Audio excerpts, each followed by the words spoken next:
Hello everyone, my name is Andrew, you can call me Cookies, and today we'll be going over the basics to healing Mythic Plus dungeons as a Restoration Druid.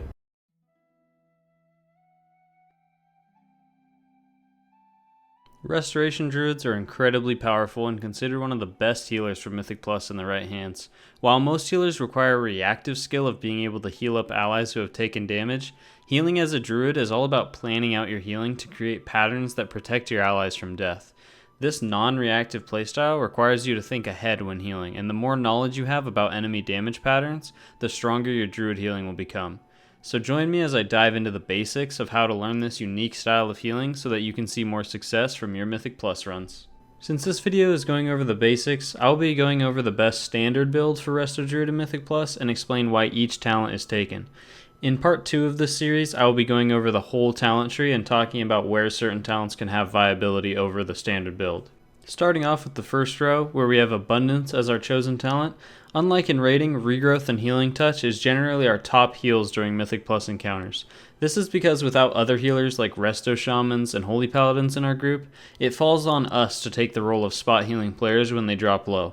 So causing Regrowth to be a 100% crit or giving us an instant cast low spot heal with a couple rejuvenations on the group through Healing Touch and Regrowth really helps us keep our single target healing on par with the other healing classes.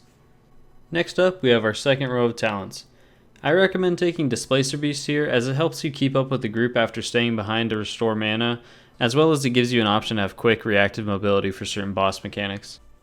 On our third row of talents, we'll be taking Guardian Affinity to have a simple reduced damage passive that will be a complement to helping us keep the group alive. Feral Affinity is a very powerful and fun talent to take into Mythic Plus as it allows us access to the cat weaving playstyle that many competitive players will recommend. We will go over this playstyle and how to utilize it in part 2 of this series. For now, we are keeping things basic and easy to understand with Guardian Affinity, which is still sometimes chosen over Feral Affinity at the higher end keys.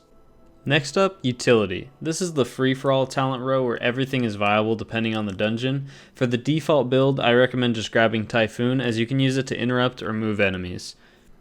Going into our last 3 rows of talents, the choices become more important and difficult to decide on. Cultivation will be our first choice as it provides us with additional healing output when our allies drop below 60% health and can really be that small boost that we need to be able to get people back up to full health. Next up, we have Germination, winning the race by a long shot in mostly all situations. This talent synergizes directly with our first choice, Abundance, helping us to get those big numbers with Regrowth cast, as well as providing more HOTS we can use to plan for incoming damage. Lastly, we will be taking Flourish, which is a 1-minute cooldown that extends all of our active heal over time spells by 6 seconds, helping us when we need as much healing effects active and ready to go for incoming damage, as well as providing us with more time before needing to reapply our spells to the group once again.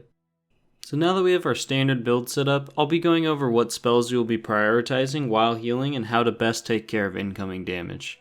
First off, we will be dividing our spells into 3 categories, which will be Sustain, Burst, and Utility spells. Starting off with our spells that can fall under the Sustain group: Life Bloom, Rejuvenation, Healing Touch, Efflorescence, and Flourish. These are the spells that we will be using the most, as the general idea is to keep Life Bloom and Rejuvenations active on the tank, while generally keeping 1 Rejuvenation active on each party member, only applying a second one if they take damage or we know that they are about to take damage. Healing Touch is generally used as a small pickup heal that is used in place of Regrowth, in case we are trying to save mana, or if we need the heal to be quickly casted. Efflorescence is not often used, as the group tends to move around a lot in Mythic Plus, but it is a nice bit of healing if 3 or more party members are close together and you can use this spell. Just be aware not to spam it too much because it uses a lot of mana, but use it if you have the extra mana and you know that a few stacked players can benefit off of the healing from it. Lastly, for our Sustain spells, Flourish is generally used when we have as many heal over time as spells active, and we would like to extend the duration of them in preparation for incoming damage. One tip for using this spell is always apply as many rejuvenations as possible, then cast a Wild Growth and instantly hit Flourish, to get the maximum amount of HOTS on the party with increased duration. The spells that fall under the Burst category are Swift Mend, Wild Growth, Regrowth, and our Artifact Weapon ability. To start things off, Swiftmend is a short cooldown spell that is an instant cast burst heal. We should be using this spell to pick up party members who have dropped low health when we predict that we will not have enough time to cast Regrowth, or when we think Healing Touch will not be an efficient enough heal to get them back up. Next up, Wild Growth is a heal that will apply a heal over time to your target as well as 5 nearby targets. This heal is very powerful and is most used right before or directly after burst damage is happening to the group. Keep in mind when using this spell that players can outrange the heal, so the best thing to do is position yourself in a way that you are in healing range of both melee and ranged players, and cast Wild Growth on yourself to ensure that the entire party gets affected with the heal over time.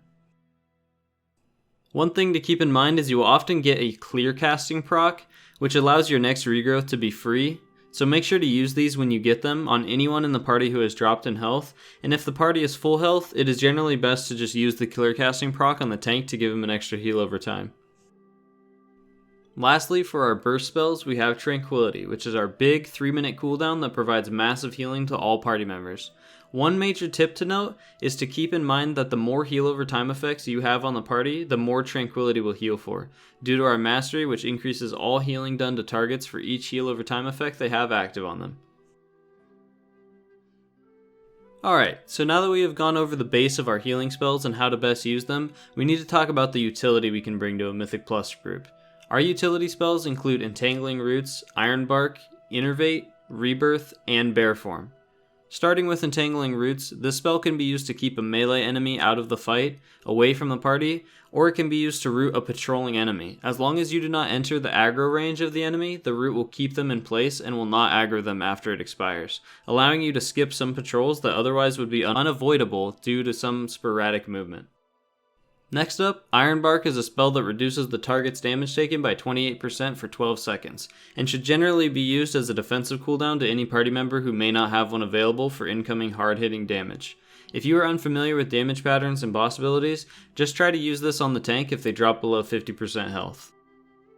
Innervate is a powerful spell that allows us to cast spells without spending mana for 10 seconds. This can be very useful for long-lasting boss fights with the tyrannical effects, or just for general use so that you do not have to drink for mana in between pulls. You can also use this to combo really well with Flourish to try to apply tons of hots to the party right before you use Flourish. Druids have access to a battle res called Rebirth. This can be used on a dead ally to resurrect them during combat, so use this if a party member falls during an encounter. Lastly, and most importantly, we are going to talk about the usefulness of Bear Form. 200% additional armor and 55% additional health is gained while in this form, which makes it a great defensive ability, and the best part is that it has no cooldown. So as you are doing dungeons, try to learn when the boss deals the most damage to you, or when you are targeted by specific abilities, and just jump into Bear Form to block a majority of the damage taken. Bear Form is an incredibly powerful utility, and players who can really take advantage of it can expect to find much more success when running hierarchies. So we have covered all of the basics and how to best utilize our spells to keep the party alive.